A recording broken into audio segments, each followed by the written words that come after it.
tudo bem? Estamos iniciando um novo episódio do nosso Pode Contando Secal. Eu sou a Angelina e essa é minha parceira, Maria Luísa, e hoje estamos com o tutor do núcleo, Isael Simão. Olá, tudo bem? Olá, tudo bem? Desde já a gente gostaria de agradecer você, por ter vindo aqui falar com a gente. Eu que agradeço a oportunidade, uma oportunidade importante para nós, Estou sempre aqui na escola, cada 15 dias presencialmente, e feliz de estar aqui hoje. Que bom. A gente pode começar? Sim. Conta pra gente, quem que é o cidadão Isael? Bom, o Isael Simão é filho de mãe solteira, vem de uma família extremamente pobre. Eu costumo brincar que para eu ser pobre eu precisava emprestar R$1, e que se transformou muito ao longo da vida no cidadão que eu sou hoje pela educação, pela escola pública. Minha mãe é cozinheira de escola, eu sempre estive na escola o tempo todo. E assim, a escola me ajudou muito na minha vida. Já na minha fase de juventude, então eu pratiquei muito esporte, eu sempre joguei muito futebol, eu morava em Roncador, jogava futebol pela escola, pelo município, joguei jogos escolares, fui campeão de jogos escolares, então sempre me dediquei ao esporte e à escola, sempre muito focado nisso. Na fase adulta, o Isael Simão fez faculdade de letras português e espanhol. Eu sou concursado no estado do Paraná em espanhol. Nos últimos anos atuava mais com língua portuguesa. Aí me mudei para Campo Mourão, então em 2005, assumi o meu concurso no estado, depois da minha formação. Em 2000 agora vou ter que lembrar, senão minha esposa me bate. Em 2008 eu casei. Tenho 2 filhos, o Pedro Antônio e a Mirella Heloísa, um casal. Todos sempre estudaram em escola pública também, sempre se dedicaram a essa parte de ensino, de aprendizagem. Hoje eu trabalho no núcleo regional de educação, sou tutor, então eu sou professor por vocação e hoje eu estou na tutoria. Em setembro fez 2 anos que eu estou na tutoria. Então a tutoria tem uma outra abrangência, tem um outro olhar, como os professores em sala de aula, nós temos um contato, eu tenho um contato com 10 escolas, eu trabalho com 10 escolas, então a gente trabalha com um grupo maior.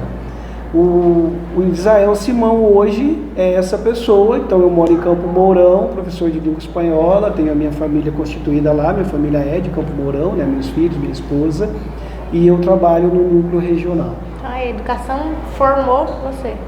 Formou e me salvou também de muita coisa, porque como eu disse, assim, aonde eu consegui chegar foi pela educação, e pela educação escola pública, foi pela escola pública. Eu acho importante frisar isso, que assim, como eu disse, a minha trajetória como professor também ela está muito fundamentada na minha trajetória de aluno, Eu sempre estudei, por exemplo, meu ensino fundamental e ensino médio estudei em Roncador, fiz o ensino fundamental e ensino médio lá, na escola pública.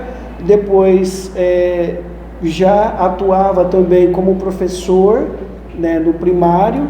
Aí depois eu fiz a faculdade e fui atuar como professor no ensino fundamental e no ensino médio. Também lecionei em Campo Mourão, na universidade, tanto na FECILCAM, já lecionei, e também na UTF-PR. Fiz o meu mestrado e a minha pós-graduação em Maringá, na UEM, pretendo retomar o doutorado, quero fazer o doutorado, o meu projeto é um dicionário de português espanhol e espanhol-português para medicina veterinária.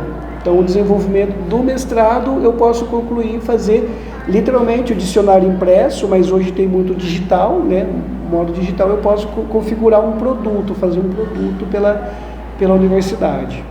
Interessante. E o que motivou a sua decisão de trabalhar com educação? Faz um pouquinho de tempo, tá? Em 97 eu estava fazendo um curso de contabilidade, Nós tínhamos curso técnico de contabilidade e eu reprovei por falta. Eu matava a aula por motivos não justificáveis, porque nenhum motivo justifica a falta, mas tenho um álibi a meu favor. Por exemplo, eu sou de letras, eu sempre gostei das áreas humanas e reprovei em matemática por 5 décimos. Na época não tinha conselho de classe, então eu reprovei em uma disciplina por 5 décimos. Então ficou muito marcado aquilo na minha vida. Minha mãe, estrategicamente, ela me matriculou no período da manhã no magistério, hoje é formação de docentes, que eles chamam de formação de docentes, só trocou o nome, e à noite ela me matriculou na educação geral, que é o ensino médio, hoje o novo ensino médio, nós chamávamos de educação geral. Então eu estudava pela manhã e à noite, e trabalhava à tarde. Então eu me mantinha ocupado. Eu descobri, para responder a pergunta, o que motivou a trabalhar com a educação, eu descobri justamente na parte de estágio do magistério. Eu fiz estágio na APAE e fiz estágio nas escolas. Então, um dia que eu estava fazendo, antigamente nós falávamos creche, hoje são os CMEIs, quando eu estava fazendo um estágio no CMEI, eu descobri que eu gostava literalmente de ensinar. Então, eu acho que foi ali que me motivou. E o segundo motivo, assim, ser professor, ele te dá 2 oportunidades todos os dias. Ele te dá a oportunidade de aprender e te dá a oportunidade de ensinar. E um aprimora o outro. Então é uma das poucas profissões que quanto mais você trabalha, mais você aprende e mais você ensina. E quais foram os maiores desafios que você enfrentou em sua trajetória profissional dentro da educação? Olha, são os desafios que nós encontramos na nossa vida comum. Primeiro, o preconceito. Eu fui diretor em uma escola em Campo Mourão, com 27 anos, então houve um momento ali em que alguns colegas de profissão, pela minha idade, pelo fator de eu ter um desempenho positivo e eles não quererem, então houve muito preconceito. Então eu acho que ainda a nossa sociedade, seja no trabalho, seja na religião, seja aqui na escola, ainda foi um preconceito. E o preconceito também de eu ter vindo de uma família mais simples e algumas pessoas que tinham uma condição financeira melhor que a minha não querer que eu ocupasse aquele espaço. Mas não era intencional e nem era provocativo o que eu fazia, eu achava aquilo natural, porque eu sempre penso que nós precisamos evoluir. E eu estar na direção era um desafio para mim mesmo, para eu evoluir, tanto que eu aprendi muito. Então ainda é o preconceito. Grande desafio, difícil, né, lidar? Muito, não é fácil. Que mudanças que você percebeu sobre educação ao longo da sua carreira? Enquanto instituição, estrutura, a educação como uma estrutura, a educação ela melhorou muito como uma estrutura, principalmente no nosso estado. Por que eu falo no nosso estado? Eu não conheço outras realidades mais a fundo, eu não posso falar de outros lugares. Então, por exemplo, hoje eu conheço o Núcleo Regional de Campo Mourão, hoje eu conheço as 55 escolas que nós temos no município, eu conheço todos os tipos de ensino, seja integral, seja técnico, seja cívico-militar, seja regular, seja ensino à distância, então todas as plataformas. Então eu falo que houve uma evolução. Por que houve uma evolução? Hoje o Estado ele consegue saber aonde nós estamos e aonde nós queremos chegar. Nós éramos bons, mas nós não tínhamos essas informações. Bom em relação a quem e aonde nós queremos ir. E a metodologia também. Antes nós tínhamos pouco acesso a conhecimento, a metodologia de ensino. Então hoje nós temos muita condição de acesso à metodologia de ensino, justamente para favorecer vocês aqui na sala de aula. Então eu penso que houve uma mudança muito positiva nisso. Muito grande também, né? Uma evolução brusca de uma vez assim. Foi muito grande, porque pensem assim, que vamos pegar só a questão de material didático. Antes nós tínhamos raramente, principalmente na minha época, um livro. E não tínhamos livros de todos os componentes. Às vezes os livros eles eram passados por vários anos para vários alunos. Então você pegava livro riscado, livro rasgado. Você tinha que confiar só naquele livro como conhecimento. Você não tinha como comparar ele hoje. Por exemplo, hoje nós temos os livros, temos livros digitais, temos vídeos, temos e-books, temos um monte de informação. Temos a TV, que também hoje em alguns canais, principalmente os canais fechados, eles têm verdadeiras aulas que você pode acessar. Então o conhecimento está muito mais democrático, então houve um avanço muito grande. E existe algum projeto ou experiência que você considera mais marcante em sua jornada como educador? O mestrado. O mestrado foi muito desafiador, porque ele é um divisor de águas para mim. Então, por exemplo, eu optei por não fazer o doutorado, né? Então, terminamos o ensino médio, fazemos uma pós-graduação, fazemos mestrado, doutorado, podemos fazer pós-doutorado e PhD. Então, eu posso chegar até o último nível, todos nós. Mas por que o mestrado foi o mais desafiador?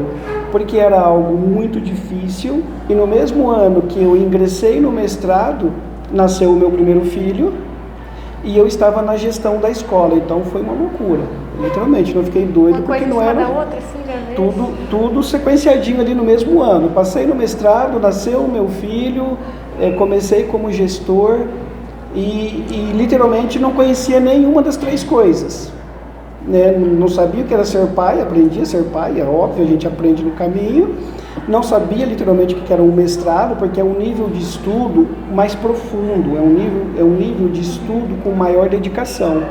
E a gestão de escola, a mesma coisa, não tinha a experiência, né? Então, tudo ali.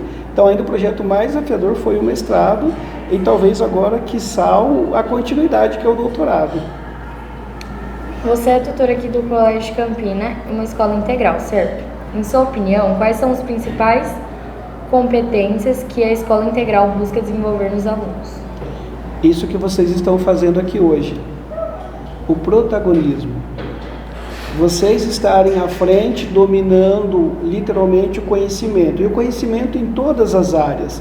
Porque nós estamos aqui para termos o acesso ao conhecimento universal. Então, o principal desafio da Escola em Tempo Integral é isso, é fazer com que vocês saiam daqui protagonistas. Sabedores, aprenderam, mas principalmente criadores, fazedores de algo com o conhecimento. Grandes pessoas. E um ser humano melhor. Grandes pessoas. Não só profissionalmente, porque às vezes as pessoas estudam muito pensando somente no ganho ou na situação profissional. Não há nada de errado com isso, tem que pensar e tem que ganhar muito dinheiro mesmo, não tem problema nenhum com isso. Mas assim também, como você disse, grandes seres humanos, pessoas melhores, né?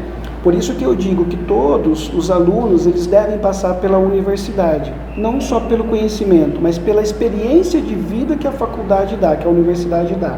Nós também nos tornamos melhores perante as dificuldades, perante o conhecimento que a gente adquire, então também nos torna melhor como pessoas.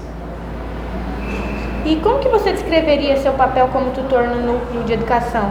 E quais são as suas principais responsabilidades lá? Olha, como que eu dizer, o meu desempenho é assim, eu estou há 2 anos no núcleo, então posso dizer que também já aprendi muita coisa, mas ainda sou novo, né? Tenho colegas que já estão há 4 anos na tutoria, e que me ajudam muito, e assim, a principal responsabilidade é o desenvolvimento das equipes gestoras. Equipe gestora a gente compreende diretor, vice-diretor e os pedagogos. Depois, o desenvolvimento dos professores, porque o objetivo principal da tutoria é desenvolver as equipes gestoras, depois a equipe gestora desenvolver os professores, para que o conhecimento até vocês seja melhor, seja mais evoluído, seja um conhecimento mais profundo. Então, assim, a nossa principal responsabilidade é essa, ajudar a equipe de gestora a se desenvolver. Como que nós ajudamos isso? Eu venho aqui e dou uma aula para eles? Não, nós temos grandes gestores, inclusive a maioria dos nossos gestores já tem um conhecimento muito grande. Nós ajudamos como? No desenvolvimento de projetos, nós ajudamos na orientação de como conduzir esses projetos, principalmente na parte pedagógica. Nós não cuidamos da parte de estrutura, parte física, parte de administrativa, mas principalmente nesse sentido, para desenvolver eles desenvolverem os professores e, consequentemente, a aprendizagem de vocês serem melhor. Então, a sua responsabilidade aqui é só auxiliar, né? Exatamente. Eu costumo dizer que nós somos parceiros. Eu gosto de dizer que eu sou um parceiro do diretor. Então, eu trago todo o meu conhecimento, toda a minha experiência, o diretor também, todo o conhecimento, toda a experiência. Disso a gente vai debatendo, vai aprimorando e vai ajustando as situações pedagógicas. De que forma o papel de tutor impacta diretamente no desenvolvimento da escola? Ele impacta positivamente quando o diretor, o pedagogo, eles conseguem entender a nossa função, porque aqui, eu vou citar aqui eu sou muito bem recebido, aqui a gente tem um diálogo muito aberto, então tem um desenvolvimento, mas em outras escolas não. Então, assim, quando nós temos um bom diálogo, ele impacta positivamente, porque a equipe gestora ela vai desenvolver aquilo que nós aconselhamos, aquilo que nós trazemos como proposta e vai aprimorar o que vocês já têm aqui. Outros gestores que já não, isso acontece, por incrível que pareça, não nos recebem muito bem, então impacta negativamente. Por quê? Porque a equipe gestora ela vai ter uma rejeição, então consecutivamente ela não consegue se desenvolver. Então ela não acolhe as nossas sugestões, mas também não consegue colocar em prática o que precisa ser colocado. Aí lá no final da ponta, que são vocês, os alunos, geralmente sentem isso na desorganização pedagógica da escola. E aí prejudica também a aprendizagem. Todo um ciclo que é prejudicado, desde o início até o final, né? Desde o início até o final. Exatamente isso. Como que você tem avaliado o desempenho da nossa escola? Muito positivo. Eu assumi a tutoria esse ano, então eu já vinha de um histórico muito positivo, porque vocês têm uma escola, agora fisicamente está passando por reforma, então está melhorando o aspecto físico, mas pedagogicamente muito bem estruturada. Né? A Cleonice, agora chegou a Cris, né, como vice-diretora, a Jennifer e as outras pedagogas, elas têm um papel muito bem definido, elas sabem o que fazer, sabem quando fazer. Então, assim, é muito positivo em relação às outras escolas que eu sou tutor.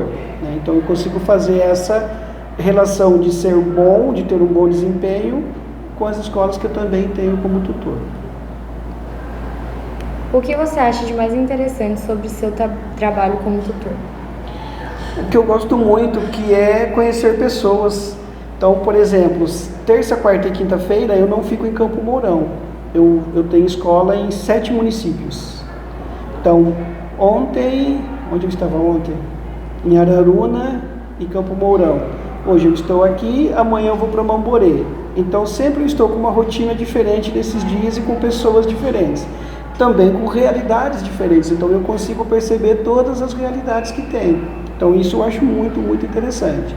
E o outro é aquilo que eu falei, nós como professores, ao mesmo tempo que nós ensinamos, nós aprendemos. O tutor é a mesma coisa. Ao mesmo tempo que eu proponho, eu aprendo muito com os diretores. Então isso também é muito interessante, isso faz com que eu cresça profissionalmente. E como que foi sua adaptação com o seu trabalho como tutor do núcleo? Eu li essa pergunta e estava pensando se eu contava ou não, mas eu vou contar. Então, há 2 anos atrás, recebi o convite e para nós estarmos no núcleo regional, nós passamos por um processo de entrevista. Então, outros colegas indicam o nosso nome. Esse nome, né, a maioria que está lá, ele é averiguado pela chefia, pelos coordenadores, aí nós somos chamados para uma entrevista no núcleo. Então, por exemplo, eu fui entrevistado pela minha coordenadora e pela minha assessora, junto com a chefe do núcleo. Passei na entrevista com elas. Aí eu tenho mais uma entrevista com o pessoal de Curitiba, da CED. Então, passei também pela entrevista com o pessoal da CED. Para chegar na pergunta. Aí na primeira semana, para eu avaliar aqui o que eu acho, como que foi essa adaptação, o que eu acho da minha adaptação, foi assim. Então na sala de aula eu sempre fui aquele professor que eu não fico sentado, então uma rotina bem acelerada. Na primeira semana, era muita semana de estudo, leitura, eu fiquei muito ansioso, eu desmaiei, pela ansiedade. E outro fator, eu achava que pelo fato de eu estar mais tempo sentado, eu não estava trabalhando. Né? Porque eu sempre estava na rotina de estar andando, de estar caminhando. Mas beleza, passou o fato do desmaio, né? Foi uma sexta-feira, a adaptação foi muito, muito tranquila, porque a nossa equipe de tutoria, ela é muito unida. Nós éramos em 9, aí eu entrei em setembro de 2022, daí 2023, isso. De 9 diminuiu para 4. Então, diminuiu o número de tutor e aumentou o número de escolas, de 5 para 10 para trabalhar. Mas foi muito tranquilo, porque nisso nos uniu, ficou menos pessoas, ficou mais unido. Mais organizado também, né? Mais organizado. Então isso foi mais fácil. E também assim, nós temos um canal de conversa, de diálogo com a nossa superior muito tranquilo, então foi mais fácil, né? E pelo fato de trabalhar, na época que eu fui diretor, eu fiquei com a parte pedagógica, na época também, e depois como professor, essa parte assim de conhecimento, de entender, demorou um pouquinho, mas foi mais tranquilo. Foi só o desmaio mesmo pela ansiedade, nada mais grave. Bom. Durante quanto tempo um tutor do núcleo pode ficar numa escola? O DAP, que é o Departamento de Acompanhamento Pedagógico, que é de Curitiba, da CED, ele não tem isso decretado, tem que ser 2 anos, tem que ser 1 ano, 3 anos. Até o ano passado era somente 1 ano. Aí, para esse ano, nós mantivemos a maioria das escolas, então nós ficamos 2 anos. Então, hoje nós acreditamos que são 2 anos, mas nada impede de ter mais ou menos, vai depender muito... Só uma média, né? Uma média. E também vai depender muito assim, por exemplo, é como vocês às vezes, o aluno, né, de uma forma geral, às vezes não se adapta em uma escola, ele vai para outra e se adapta. Então tem isso também de adaptação, de ver como que está acontecendo. Porque a ideia hoje, tanto do núcleo regional quanto da SED, é assim, que o nosso trabalho seja literalmente para desenvolver. A partir do momento que a gente percebe que ele não está desenvolvendo, então é melhor parar e outra pessoa fazer. Não adianta a gente ficar ali insistindo, né, num trabalho que não vai dar resultado. Isso não aconteceu no meio do caminho ainda, no meio do ano ou antes. Sempre acontece no final do ano. Então, por exemplo, agora em dezembro a gente faz uma reunião e a gente faz um rodízio de escolas, né, para fazer. Mas é uma média de 2 anos. E como educador, qual conselho você daria para a pessoa que quer começar a trabalhar na área da educação? Eu penso que o principal é tenha paixão por estudar e tirarmos da nossa ideia coletiva que estudar é fácil, é prazeroso. Estudar dá trabalho, estudar é cansativo, estudar é uma rotina. Só que eu sempre falava isso para os meus alunos, tudo isso que dá trabalho, é cansativo, lá na frente ele vai te dar um fruto muito bom, que é o seu trabalho, que é a sua evolução como ser humano. Não estudar te deixa na zona de conforto. A zona de conforto é muito bacana, você não precisa ter esforço, você não precisa se dedicar a nada, só que o que ela te dá depois é muito penoso, é ruim. Então, para aquele que quer entrar na área da educação, nós temos hoje uma infinidade de situações, não só como professor, né? Mas se for para entrar na área da educação, que tem essa paixão por estudar, é essencial. Nós não podemos, eu falo assim, isso é uma ideia minha, nós somos a única profissão que nós não podemos nos acomodar. Nós temos que estar sempre acompanhando, estudando, se aprimorando, se aperfeiçoando. Nunca na zona de conforto. Nunca na zona de conforto. E achar também que tudo é para sempre, tudo é estático. Não, depois da pandemia principalmente, está tudo muito rápido, a mudança na educação está muito rápida. Então a gente precisa estar sempre ali querendo esse mais, sempre estudando mais. Em todas as áreas, por exemplo, eu sou professor de português, né, espanhol, mas tem outras áreas que eu gosto. Então você está lendo, você está se preparando, fazendo muitas outras coisas para além da sua área de atuação. Agora a gente vai fazer um ping-pong, que é um joguinho de perguntas rápidas e respostas rápidas, ok? Ok. Café ou chá? Sempre café. Bateria ilimitada nos seus eletrônicos ou internet ilimitada? Internet. Complete a frase, hashtag fora. Preconceito. Se você pudesse ter um superpoder, qual seria? Mudar o futuro. Você tem medo de? Altura. O que te deixa triste é? Ignorância. O que te deixa feliz é? Paz. Me arrependo de? Não ter tentado. Assistir um filme ou ler um livro? Depende do momento, mas ler um livro. O que você não respeita?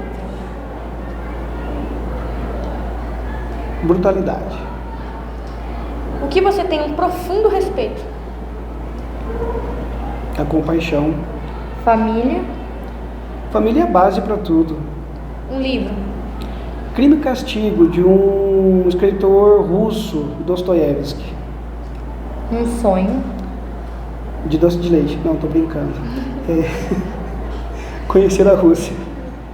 E uma frase? Tente mais uma vez, tente sempre, nunca desista. Então, Israel, foi esse o nosso podcast de hoje. Nós agradecemos novamente você, né, ter vindo aqui.